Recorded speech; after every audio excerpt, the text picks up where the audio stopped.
Full Young and the Restless Spoilers. Welcome back to our channel, fellow Y&R addicts.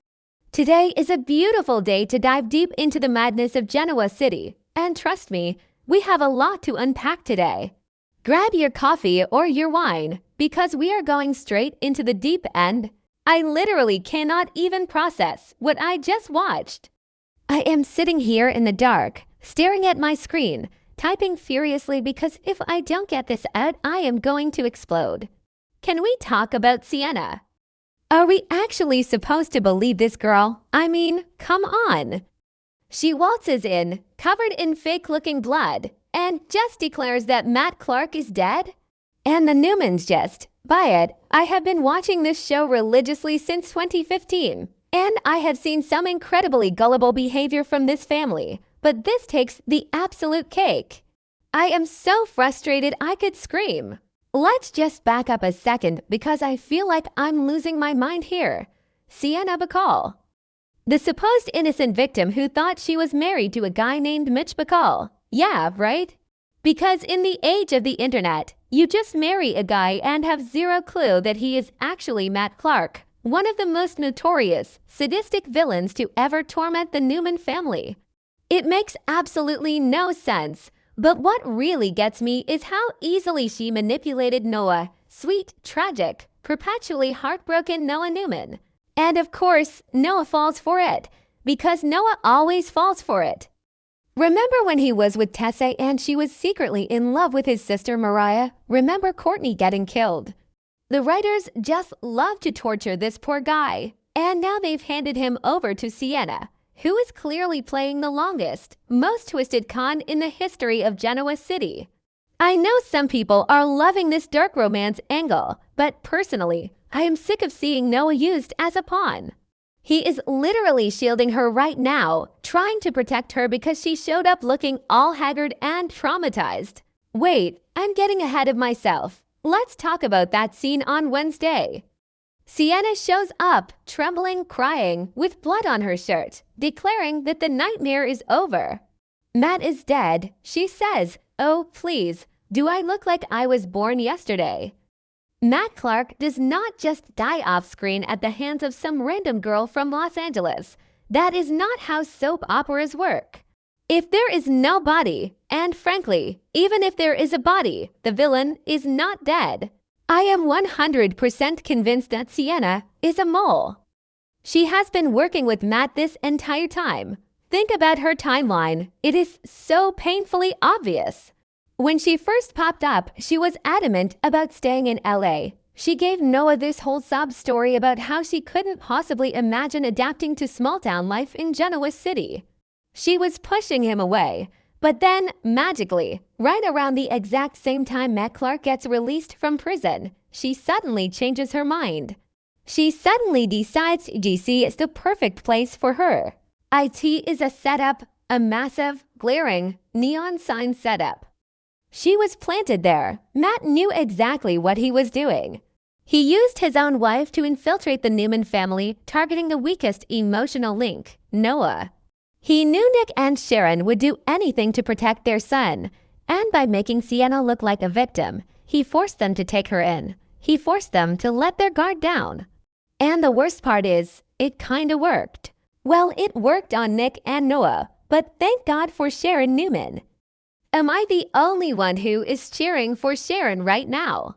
She is the only one who seems to realize that something is terribly wrong here. Sharon's instincts are tingling, and they should be. She has survived Cameron Kirsten. She has survived Patty Williams. She knows a psycho when she sees one.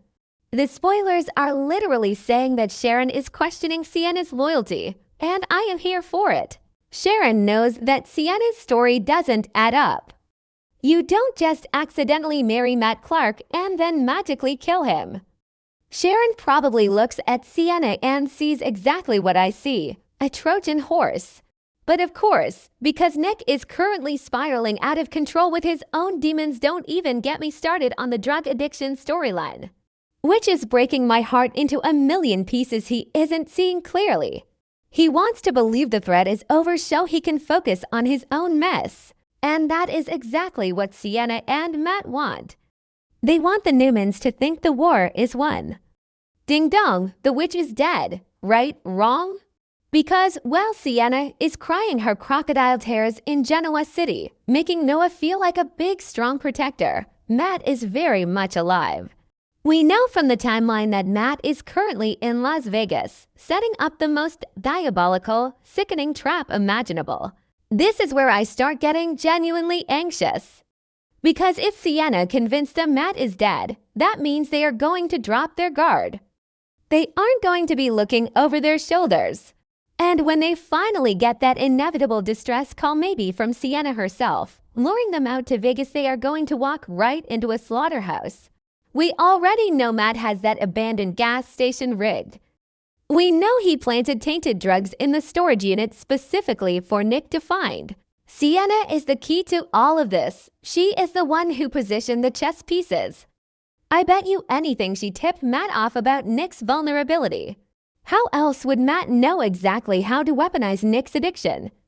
Sienna has been inside the Newman inner circle, listening, watching, gathering intel, and feeding it straight back to Matt. She is dangerous. Honestly, she might be more dangerous than Matt because she actually has their trust. I'm sorry, but I just can't get over the absolute audacity of this girl. The acting, the fake blood, she deserves an Oscar for that performance on Wednesday. And Noah is just eating out of the palm of her hand. Oh, Sienna, you're safe now. I've got you. Noah, wake up. She is leading your entire family to the slaughter. I just want to reach through the screen and shake him. But you know what? I kinda love it. I hate it, but I love it. Because this is the kind of high stakes, deeply personal betrayal that makes The Young and the Restless so iconic. It's not just a random villain with a gun. It's psychological warfare. Matt Clark isn't just trying to kill them. He wants to destroy them from the inside out. He wants Noah to realize that the woman he loves is the one who helped murder his father.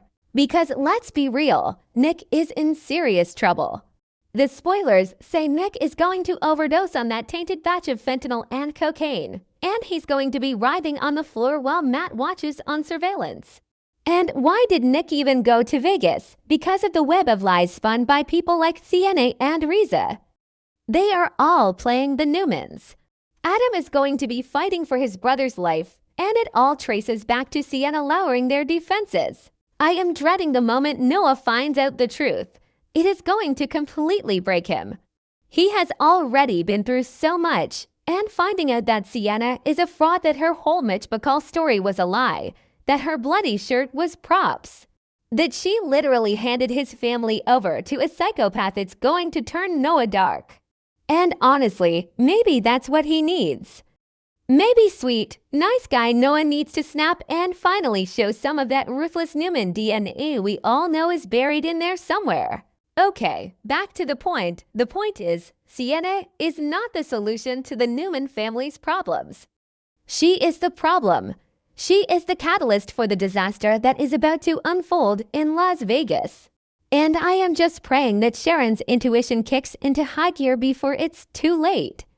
Sharon needs to confront this girl. I want a classic soap opera slap.